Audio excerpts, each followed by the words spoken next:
back to my channel. So the first video I did was mainly about my background overview. In this video, I'm going to be talking about the whole leaving process, because there was a whole lot involved. And so it really started with the dating process because I wanted to date and I didn't find anyone of interest, and so I was, deciding. I had to make some decisions, because it's, after all, it's my life, right? So I decided that I was going to have to decide on, if I can't find anyone here, I'm going to be going elsewhere to find someone that's right for me and who's in alignment with me, and we are compatible and all these very important things. So that sounds like a normal thing, right? To expect is to be compatible and everything like that. But I'm going to explain how it works in Jehovah's Witnesses, because it's not about real compatibility. It's really about, making sure the person is in the religion. And if they're in the religion and you're in the religion and you two are in alignment with that, then everything is good. For those of you who are not familiar with that whole process, I'm going to explain it here briefly. So when you're dating as a Jehovah's Witness, there's a lot of expectations. And when it becomes almost like public knowledge within the organization or within your particular unit, your kingdom hall or whatever, there is an expectation that if you are dating a particular individual, then you are almost guaranteed to be getting married. And that's just how it is. I mean, there's, it's the expected. If you sit together, if you just merely sit together in the Kingdom Hall, everybody's like looking, and it's on public display, and everybody starts talking and asking questions. Oh, you two are seeing each other. Oh, you're dating. Very nice. Okay. When is the wedding? They don't say that, but essentially it's implied. Okay, so it's kind of an unwritten rule that, okay, if you're really hanging around with this person, then you are going to be getting married, right? So unless something extremely detrimental occurs, then the chances, essentially you're saying we're going to get engaged and get married.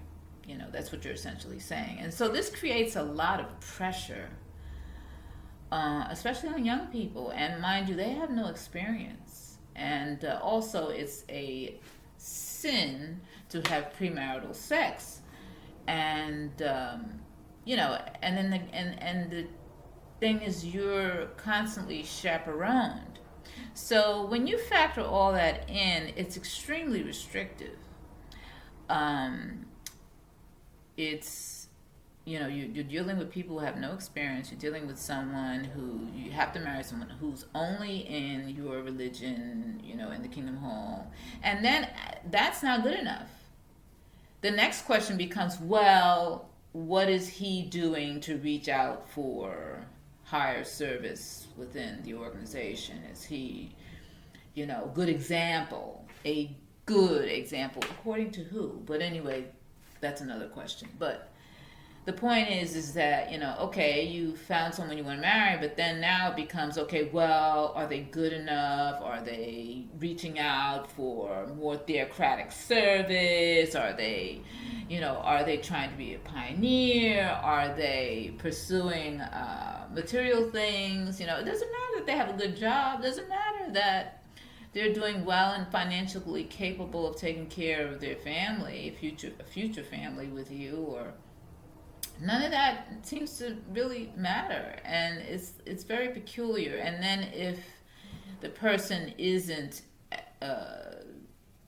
in quote, good standing according to the people in that congregation, the leaders, the elders, then they're not going to allow this person and you to get married in the kingdom home.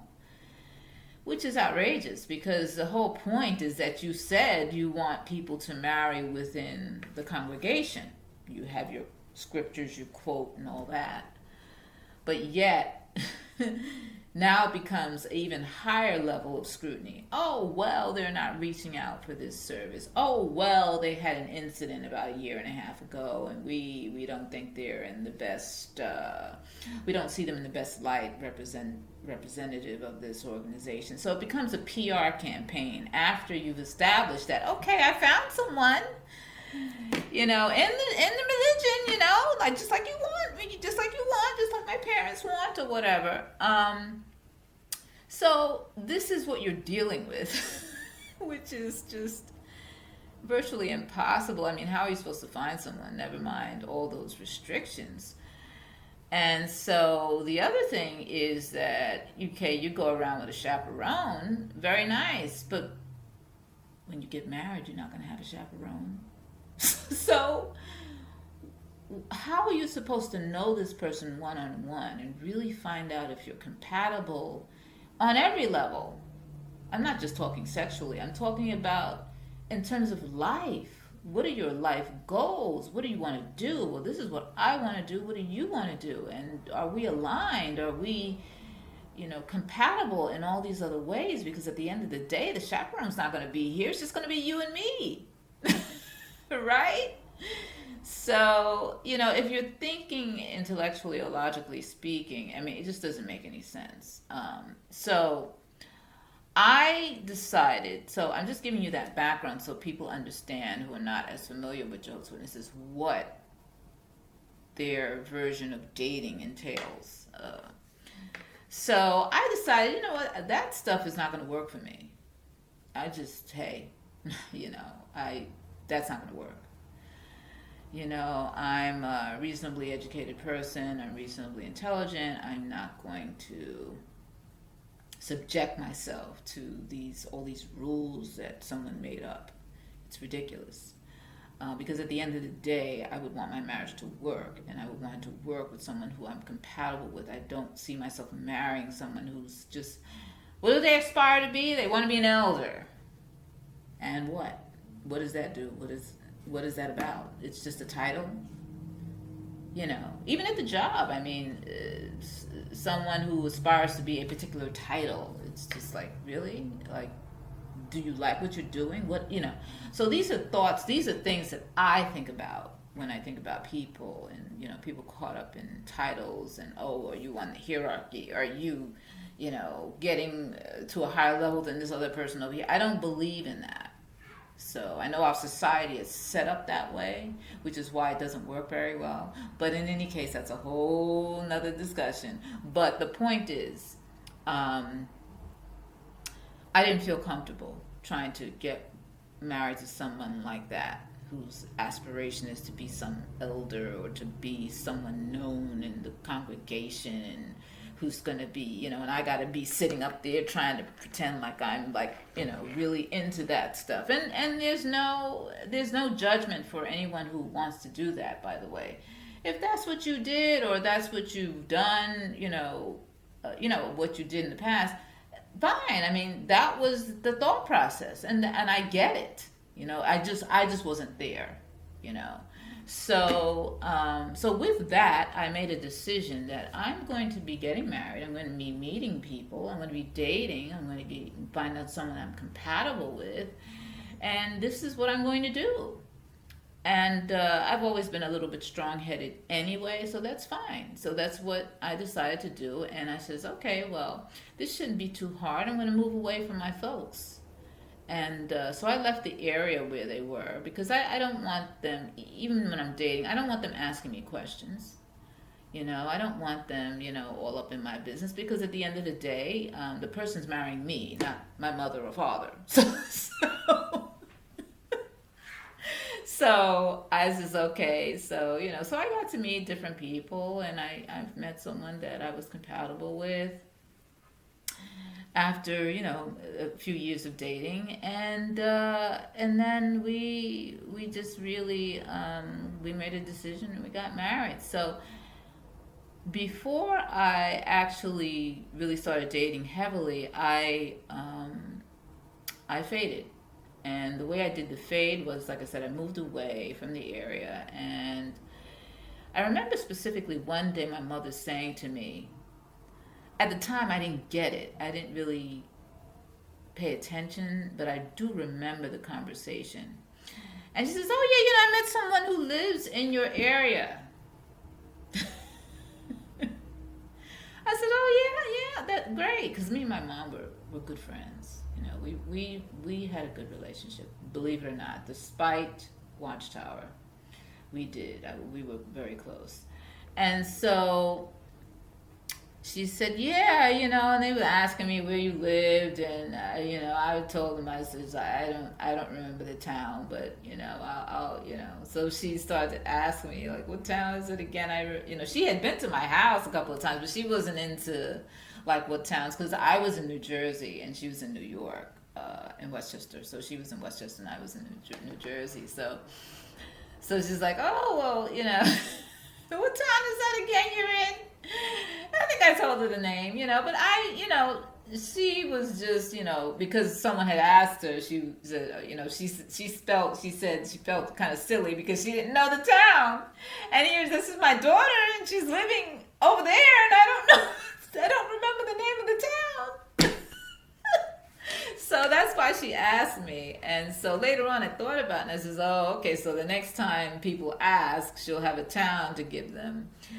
And not that, they weren't going to go hunting me down because I'm a woman. So that's a whole nother discussion as well. It's really a misogynistic organization.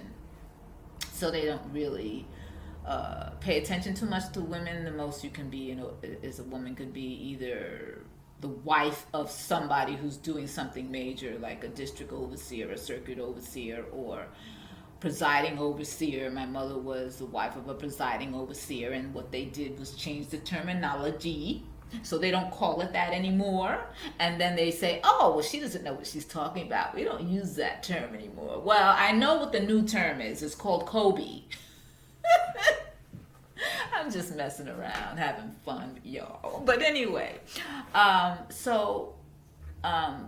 my father was at that time it was PO, presiding overseer, was a Kobe, according to today's terminology. And so unless you're the wife of someone like that, or a regular pioneer, or in the missionary work as a woman, that's the most you can ever achieve. If you're into achieving, if you want to be in that category, it's just a title. So because of that, I wasn't interested in being any of those things. So anyway, they didn't really care that I left. They wouldn't really care. I was essentially the daughter of an elder. And because I wasn't really heavily involved in the congregation, no one really, and I was old enough, of course, of age, so, if I move away, it's not a big deal. But then I knew about the publisher's record card, which is what, I don't know if they still call it that or whatever, but the congregation keeps track of records, kind of like following you to see what it is you're doing. Because every month you're required to submit your what they call time report. Your time report is essentially a statement of how many hours you talk to people about, Jehovah's Witnesses or Watchtower, or essentially their recruitment efforts. And you essentially would notify them of how much time you spent in the month. I knew that my publisher's record card would end up somewhere in New Jersey, because I told them, I think, initially what congregation I was going to go to, but then, I didn't hang around there. It just didn't. I was like, okay, they'll get the card, and then they'll try to figure out who this person is. And then one day they'll just figure out this person is not showing up or is not around, so oh well, right? So that's how you do it. So that's what I did because I decided I was not going to subject myself to being questioned by these people who have nothing to do with my life. It's my life. So, and they're not going to determine who I marry, or, I'm not going to live under their thumb about, you have to marry these people and these are your options. Let me tell you what kind of options there were. I mean, this was very sad. There was one of the options was a person who apparently was involved with a lot of stuff in the world out there. I don't know, drugs, whatever, back in the day. And, it was clear and apparent that he had neurological issues. And, I was like, some people, a couple of people, we were talking one day and they said, oh, well, there's not much around. I said, yeah. It's like, there's this person who has, all these issues. He's available. You want to marry that? Oh, no. I'm being nice what I'm saying. I mean, I'm really being nice. But, in my head, I was like, oh, there's no way. What?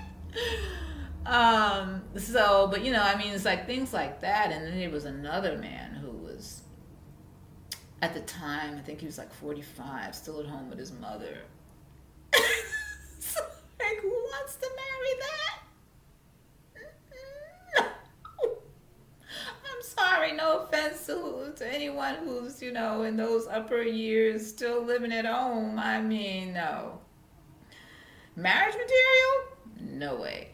And then there was this one person who he was, the organization has a lot of women.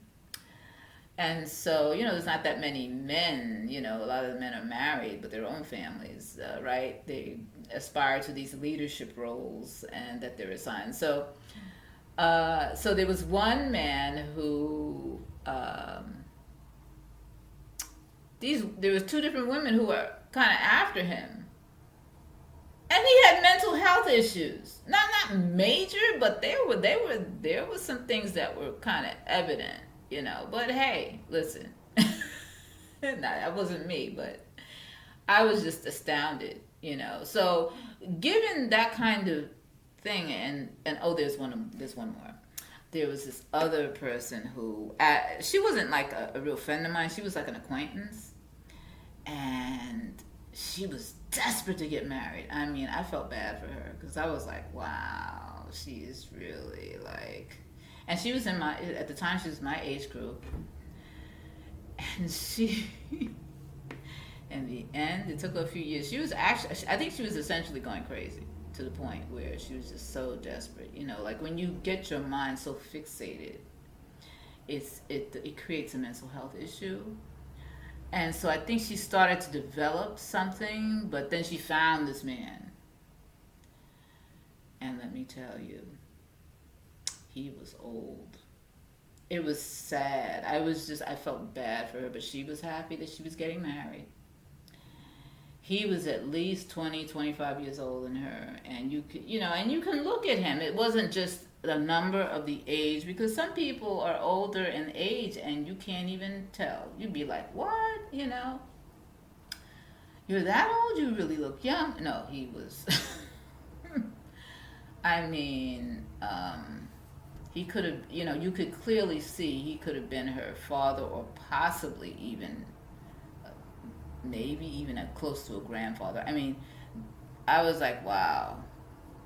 And I'm sure he already had some health issues and things, So this is the kind of mentality that you're dealing with. So this is very unhealthy. So when you consider all those things, there is no way I was doing any of that. Oh no. Honey, at the time especially, I was like, I look good, girl. I ain't doing none of that. I was like, oh no, honey, I'm hot stuff. I ain't doing none of that. I'm gonna get me someone that's dope, you know what I'm saying? okay? I'm just messing around, having a good time. But the point is this, okay, in all seriousness. I decided I wasn't going to have a life like that. No one's going to tell me how to be and who to marry. I mean, they're not saying specifically who to marry, but they are essentially pigeonholing you into a position that's impossible. And so, no, I wasn't having that. No. So anyway, I faded. And that's how I faded. I moved away, and I just, the card ended up wherever it ended up. And, I may have went there a couple of times. But after that, I was done. I was like, we're out. Okay? So, so that was the first fade. The second fade came many years later. I was married, and, we were living well together for a while, and then the marriage disintegrated due to some other things that came up, which I'm not going to go into it here because that's a whole nother video. Really, it's a lot, so I'll leave that for another time. But in essence, my husband passed away, and it was maybe a few years. It was about 7. Yeah, it was a little bit before he passed away. So probably like 7 years or so ago, when I heard from my cousin in California, who actually told me about all these websites. Because I wasn't really looking around for information, because I really wasn't involved with the religion that much at that point. But then the reason why I call it a part 2 is because I didn't really believe in it fully, but I did have, still had some thoughts about, maybe there's some truth to it or whatever. But I wasn't entrenched like a lot of people are. So I never really dwelt on the doctrines. So that's when I was learning about the doctrines and how there was lots of evidence that this organization was full of falsehoods. They're up there telling you one thing, and then they're talking about the wild beasts and all this stuff and the United Nations, and yet they're a member for 10 years. The NGO, they were a member of the United Nations, and there was a whole bunch of other things. It's of course, the child abuse thing was obvious because I remember they used to laugh. Not literally laugh, but they would get up on that stage and gloat about the problems of the Catholic Church back in the 80s. And then here you are, it turns around maybe 10, 15, 20 years later, you're cited for the same things, and it's much worse because you refuse to acknowledge the damage that you've inflicted on so many thousands of people. Not just the victims, their families and everything. It's just awful. So and yet you stand there in self-righteousness, So that type of attitude and disposition, your haughtiness, is one of the key traits of many of Jehovah's Witnesses, and it's unhealthy. And I've seen it. I saw it in both of my parents. They had a level of haughtiness that they weren't bad people. And I'm talking about, my biological father and my mother, who my mother is since deceased. But they had this attitude, that haughty, attitude that, we know what's best. This is the kind of attitude that is perpetrated and indoctrinated into many witnesses. And so that is why, that's one of the things I never liked about it. And, so I was surrounded by that as well. But those are some of the things that actually woke me up in terms of really examining. I started thinking more deeply at that point. I was at a point in my life where I was thinking deeply about so many things because so many things were going on in my life at that time. And I thought about the manipulation, and I really, really was really upset when I realized that we had been lied to. Because not for nothing, even if I didn't believe in it that much, which I didn't, I still was involved with it, and I still spent many years in it. Of course, my parents were in it, so obviously I'd have to be there, right? If you're a child, you listen to your parents. That's what we all start off with. Whoever we grow up with, that's what we start off with. So I started thinking about it. I did grieve for about 3 days. I just cried off and on about the deception. And then I got through that, and then that lasted maybe, I want to say, about a month and a half or two. Because if I was fully entrenched, it would have been extremely devastating. I mean, it was devastating to some degree because, like I said, I've spent years in it, but I can't even imagine people who are really believing it and then they really one day really realize that this is really not the truth. Oh, wow, that's devastating. So it's a psychological, it's almost psychological. I don't want to say that. it's really, it's almost like a psychological manipulation to the highest degree that is possible. So I did. I got through that, and then I just had to deal with and figure out the relationship with my mom because I was really close to her, and I didn't go to any elders and all that disassociation stuff because the bottom line is I was like, they are not controlling me. I'm not going to be sending a letter and all this other stuff. No, I had closure. I was good. Once I got past the hurt of it, I was good. I let it go. And that's really how life should be, right? Because there's other things that we come across that are so devastating and things that we've had to deal with, but we have to let them go.